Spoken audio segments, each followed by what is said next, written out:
नमस्कार साथियों। सवाल यह नहीं है कि हम खुश नहीं हैं। असल सवाल यह है कि हम गलत जगह से खुश होना चाह रहे हैं। मनुष्य के जीवन की सबसे बड़ी विडंबना यह है कि मनुष्य अकेला है, अधूरा है और तृप्त है। और जिन्होंने भी जीवन के गहरे सत्यों की खोज की, उन्होंने पाया कि मनुष्य की चेतना अतृप्त चेतना है।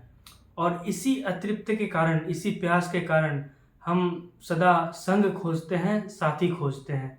और मनुष्य की सभ्यता जैसे ही विकास करने लगी, मनुष्य और मानवीय समाज ने मिलकर खोजा विवाह के कॉन्सेप्ट को, शादी हम जिसे कहते हैं। विवाह की परिभाषा अगर हम करने जाएं साधारण शब्दों में, तो विवाह एक ऐसी सुव्यवस्था है जो हमारे शारीरिक, मानसिक, भावनात्मक और आर्थिक ज़रूरतों को पूरा करने का एक बेहतर ढंग हो सकता है, व्यवस्था हो सकता है। जैसा कि मैंने आपसे कहा कि मानवीय सभ्यता के विकास के कारण विवाह समाज का ही आविष्कार है। और जो चीज़ें समाज और समय द्वारा आविष्कृत होती है, समय के साथ उन पर धूल जम जाती है, वो फीकी हो जाती है, बासी हो जाती है। उनका असल स्वरूप, असल उद्देश्य जो होता है वो बिल्कुल गौण हो जाता है। विवाह का उद्देश्य था दो विपरीत लिंगों को एक साझी समझ के साथ और एक अंतरंगता के साथ, एक उत्सव के साथ जिसमें प्रेम शामिल हो। समय के साथ विवाह के स्वरूप में बदलाव आने के कारण इनमें कुछ ऐसी चीज़ का शामिल होना जो समय के साथ प्रत्येक चीज़ के साथ स्वाभाविक है, और विवाह भी अपवाद नहीं रहा।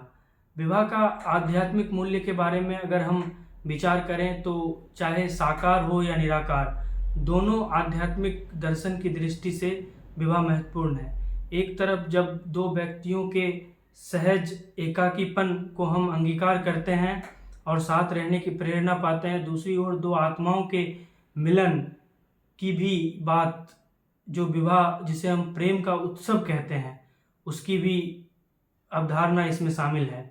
और इस प्रकार हम देखते हैं कि विवाह का जो दर्शन है वो बेहद उच्च है और जिसका आधार सिर्फ और सिर्फ प्रेम होना चाहिए।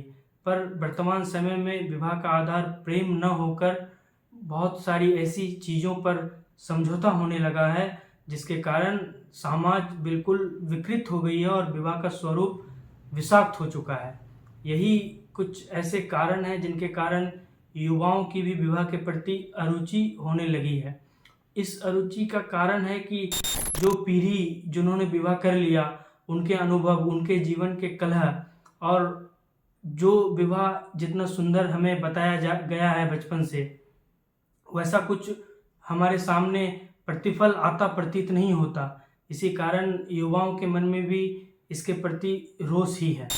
कुछ रिपोर्ट्स के मुताबिक 65% भारतीय महिलाएं ऐसे पतियों के साथ रह रही है जिनके साथ रहना उन्हें बिल्कुल पसंद नहीं है। 2023 के रिपोर्ट के मुताबिक अगर हम बात करें तो 19% ऐसे पुरुष हैं जो जीवन भर अविवाहित रहना चाहते हैं। इसके कुछ कारण हैं। एक तो जो करियर की चिंता है वो अपनी अलग है, और दूसरी बात यह है कि हम ऐसे अनुभवों से गुजरते हैं अपने बीते दिनों के कारण, जैसे हम अगर गहरे प्रेम में रहें किसी के कारण और वो प्रेम असफल रह गया, चाहे पारिवारिक दबाव के कारण या आपसी अनबन के कारण, तो ऐसी चीज़ों का प्रभाव हमारे मन में बहुत बुरी तरह पड़ता है, और जिसके कारण हमारे मन में एक अवधारणा बन जाती है विपरीत लिंग के प्रति कि सभी लड़के ऐसी ही है या सभी लड़कियां ऐसी ही है। तो अगर हम देखें कि हमारा समाज और हमारे परिवार और हमारे राष्ट्र की जो सबसे महत्वपूर्ण संस्था है जिसे हम विवाह कहते हैं, और भारतीय संस्कृति में इसका महत्वपूर्ण वर्णन अब तक हो चुका है। भारतीय संस्कृति में इनकी महत्ता बहुत पहले से रही है। इस प्रकार हम देखते हैं कि हमारे समाज में विवाह के स्वरूप में समय के अनुसार बदलाव आया है और इसमें विचार की आवश्यकता है ताकि हम इसकी पवित्रता को बनाए रखें। बहुत बहुत धन्यवाद।